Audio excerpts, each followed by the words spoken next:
Welcome back. It has been a year since we got to know Jabez Spann through the eyes of his friends and family. By all accounts, he's a good kid, played football, didn't get into trouble. The 14-year-old left his family's Labor Day party and has not been seen since. What happened? Did he witness a murder, as has been reported? There have been community searches. Police have not given up. The FBI has been brought in to help. We've done show after show to keep Jabez's story in the news, but 1 year later, still no answers. And joining us for more are Captain Jonathan Todd and Detective Megan Buck of the Sarasota Police Department, ABC 7 reporter Dwayne Lindo, and joining us by Skype is Professor Bill Kemper, who teaches criminology at USF Sarasota Manatee and teaches classes about cold cases. This is one of the most vexing situations that we've had in Sarasota in recent years. What can you tell us in terms of what do we know about what happened to Jabez that can be publicly reported? We know that he went missing on September 4th of last year. He's currently missing, and I believe that there's people in the community that do know what happened to him and are not coming forward. And Captain, we have reported that there may be information out there that he witnessed the murder of somebody else several days prior to that. Is it the police department's belief that had everything to do with his own disappearance, or is that unclear still? It is unclear. We don't have any definitive information or evidence that would tell us that he did witness it. Obviously, the proximity to where he was last seen, and as well as the time frame, kind of piques our curiosity, and we're certainly not going to exclude that as being as linked with his going missing. And Dwayne, obviously you've gotten to know the family. You've interviewed Jabez's mother, Tawana, and a year later, I mean, we saw her in your story, but how is she dealing with this, coping with this? Look, the family is exhausted. They've conducted numerous interviews with media all over the Tampa area, with us as well. We've done show after show, and they're at the same place they were a year ago. I mean, they're still looking for their son. The grandmother's distraught, the aunts, uncles, and especially the mother. I mean, she's in tears every time we speak to her. So I think the point is she just wants to, at this point, find her son. Bill, how much more difficult is it to find answers to disappearances like this so far after a person has gone missing? The RAND report just gave a study on cold cases, and they interviewed 1,050 police chiefs, and out of them, only 7% of the police chiefs surveyed have working homicide investigations, and they claim about 1 out of 5 are solved, and that's with small amounts. 7% of the 1,000 some odd police chiefs that have cold cases. So the big problem is coming forward, and I guess we'll talk about that a little later. Okay. Our conversation on the search for Jabez Spann continues. Welcome back. It has been 1 year since Jabez Spann went missing, and joining us for more are Captain Jonathan Todd and Detective Megan Buck of the Sarasota Police Department, ABC 7 reporter Dwayne Lindo, and joining us by Skype, Professor Bill Kemper, who teaches criminology at USF Sarasota Manatee. And Captain, let me again start with you. We talked that there is no definitive link between that murder that happened a couple of days ago, but there were rumors of it. Do police believe that they have, that you have talked to everybody involved in that case in terms of getting as much information out of them in terms of Jabez, or where do we stand with that? Yeah, the detectives that were involved in the Travis Combs homicide worked hand in hand with Detective Buck and a couple of the other detectives that were working on the Jabez case. All the interviews were vetted, and we feel pretty confident that everybody we've spoken to, we've asked the pertinent questions, and revolving around the missing young man as well. And Megan, is it your impression that people are involved in that situation are just not talking, or when you say that people know something, it is other people unrelated to that case? It could be both. Me and Detective Lassiter, who's working the Travis Combs homicide, go on all interviews together as much as possible, because if they are related, we want to know the details. We have people talking but not saying enough, not identifying people they're hearing this from or people that are telling them information. So we're trying to follow as much as we can, but then we get to dead ends because we don't know where to go after the information ends. Like, who told them this? We don't know that because they won't tell us. Is it one of those situations, and I know police encounter this pretty often, that you think you know what happened, but all the information is just not there? We have different scenarios we have come up with. No evidence-based scenarios, but scenarios from what people have told us. We just have not been able to prove any scenario. And Dwayne, I know the family had searches around in different areas around here that went on for months, and they brought in volunteers from around the Tampa Bay area, from Pinellas County, Polk County. Are those searches still taking place, or without any kind of direction, is there very little that they can do? Those searches are still taking place. They hired a private investigator to try to conduct various searches. Where those searches are, they weren't really specific, but they're still searching. There's still folks in the community trying to help. In terms of trying to get information from members in the community, it's tough for the family because people just aren't talking. Some people are providing a little bit of information, but it's not enough to find out where Jabez is. And Bill, let me ask you this: with a lack of physical evidence and the passage of time, how more difficult does this become for investigators? Well, the problem with the investigators is people are generally have a fear of problems against them and their family. They fear going to the court to testify. They just trust the police officers, and they just don't plain want to get involved. And then we got the where they might see something, then they decide not to do nothing about it. So the witness refusal of problems is a big problem. They just don't want to get involved. They fear of life for their safety, their family. Don't want to get involved in the thing. Okay, we are just getting warmed up. Our conversation on the search for Jabez Spann will continue after a quick break. Stay with us. Welcome back, everyone. It's been a year since Jabez Spann went missing, and joining us for more are Captain Jonathan Todd and Detective Megan Buck of the Sarasota Police Department, ABC 7 reporter Dwayne Lindo, and joining us by Skype, Professor Bill Kemper, who teaches criminology at USF Sarasota Manatee. He joins us from Michigan. And Captain, let me start with you again. Is it helpful when we do broadcasts like this in terms of getting new tips coming in from people that you may not have heard from before? It is. Yeah, it certainly keeps the community awareness out there, and certainly could facilitate new leads coming in. And Megan, in terms of rewards out there, we reported, I believe, $50,000 in terms of reward money out there. We know the FBI and the FDLE is involved.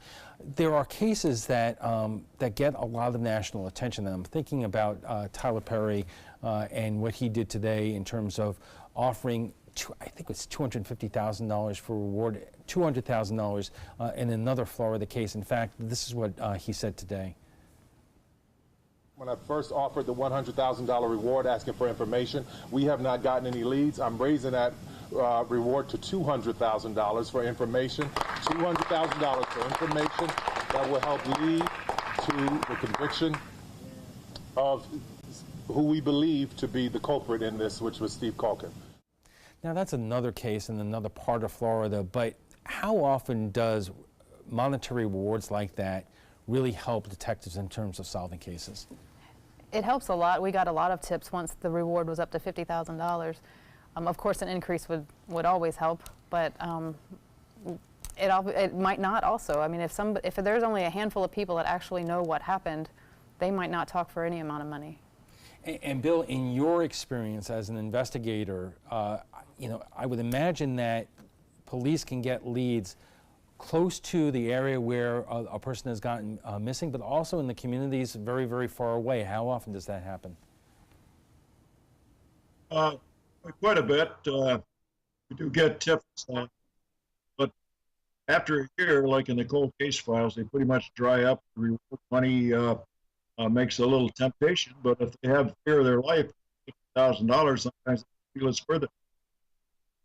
And Dwayne, you mentioned to us before that the family has hired its own private investigator. What is the focus of their investigation, and why are they going the private investigator route, where we know routinely that, you know, Sarasota police are on top of this? Well, the whole point is they want to exhaust every way possible to try to find their son. They said that, I know the mom, Tawana Span, says that working with Sarasota police has been great. They've been doing everything they can, but they want to exhaust every possible way to try to find their son. And also, I guess, surveying different areas where he may be, you know, they think that, you know, he may be. You know, we get all sorts of comments when we do this story. And if you could just talk to people who are watching this right now, some of whom may say he may have just run away from home. I mean, when people say that, you know, you're shaking your head, Megan. Well, you know, we hope that's the case. We really do. If that's the case, you know, Jabez, your family and the community really want you to come home. We're all concerned about you, and we certainly hope that is the case. Again, I think the show and the community awareness hopefully will generate some leads, and we can figure out and hopefully find him safe somewhere. Megan, what is counterproductive? Because over the course of the last year, we have seen all sorts of rumors out there. We've seen a lot of private investigators out there not connected to the case, offering up speculation. Is that counterproductive, or could that in some ways be helpful? It's very counterproductive because they involve different stories and rumors, for the most part, is really what it is. Rumors that spread then to the community that then get made into deeper rumors, and people start believing them, and then they, you know, come to the police and say, well, this is what I heard, when it was really just a situation or a scenario that someone brought on themselves. And we have gotten that several times. Bill, when there are cases like this out there, are there all sorts of national organizations that kind of are there as resources for local authorities in terms of trying to help these cases? Where are we with that? Well, I think that the community service that we had in prior things with the community went out. And also, if I could touch on what the captain says, we got what we call victimology. And victimology is, I see him 6 to 7 days with friends. And during that time, I just wonder if he couldn't been involved as a victim of some kind of street crime, such as robbery or there. He could have been, rather than this murder, alleged murder, he could have been a victim of some type of crime against him. And that's what occurred. We have to kind of look into other areas such as victimology, because there's 6 or 7 days where he certainly talked to people, he certainly was out in the community, and he couldn't have been a victim of a crime. Or like the captain says, hopefully just left the state to hide. Right. And Captain, the bottom line is we don't know. We don't know. We don't know. You know, we're finders of fact, and we follow the leads as they come in. You know, conjecture really doesn't help any of us in this investigation. So we, as the leads come in, that's why it's so important, and a program like this hopefully can generate some new leads that come in, and we follow them to the end. Megan, there's just so much we could implore the community to call in and say something, but speak directly to the entire community right now, because you said at the outset, someone out there knows something. What would you like those people to know? They can call me. They can call my desk line. They can call Tawana. They can call my cell phone. I'll meet with them. I'll meet with anyone wherever they want to meet. No one needs to know that we even meet up. I just want to know what happened to this child. We need it for the family, for Tawana, and for Miss Tillery. Right, and Dwayne, that family is sitting there watching this tonight. You know, a year has gone by. I would imagine they're still not only searching for answers, but trying to figure out what they can do. You know, like I said, you know, the family is distraught, exhausted.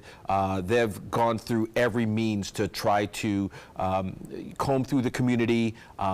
As I mentioned, hire a private investigator, coordinate or, you know, cooperate with Sarasota police to try to figure out anything or try to get any answer. And that's what they're doing. They'll keep doing it until he is found. And every few months we get some kind of lead that something may be going on. I remember a couple of months ago, a body was found, and there's wild speculation about whether this can be connected to this case or not.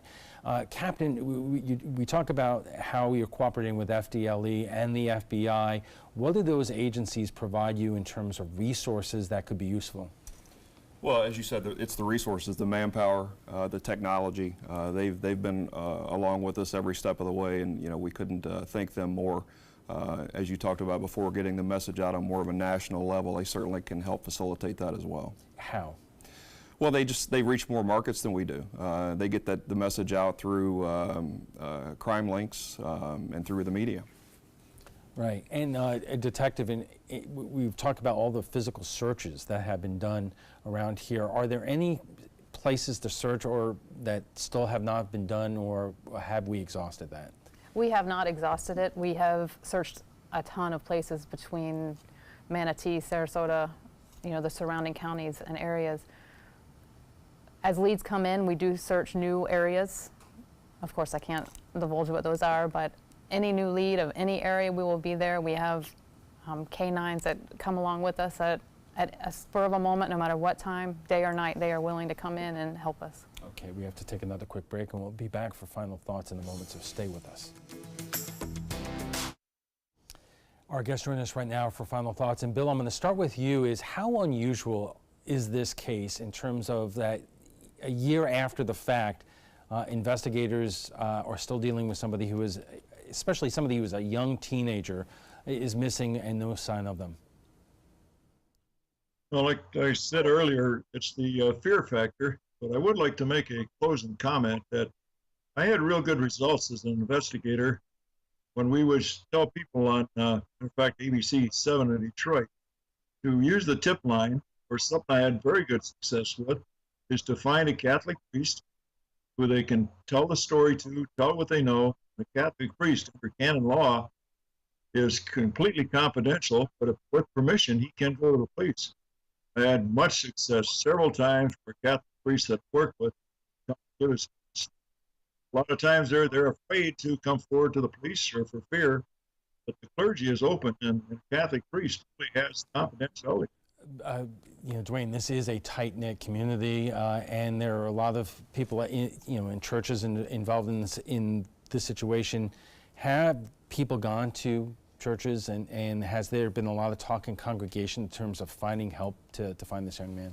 I don't know specifically if there's been any talks with the community and the church regarding this specific case, but I do know that, the people that I know within the community, God-fearing, but in terms of the church or the community talking about this case specifically, I don't really hear about it. And I think, just to add on to that, I think, everyone here mentioned that there's fear of retaliation if someone knows something, there's fear of retaliation if they do say something. So I guess that would be a great way to go in terms of talking to a pastor or a church member.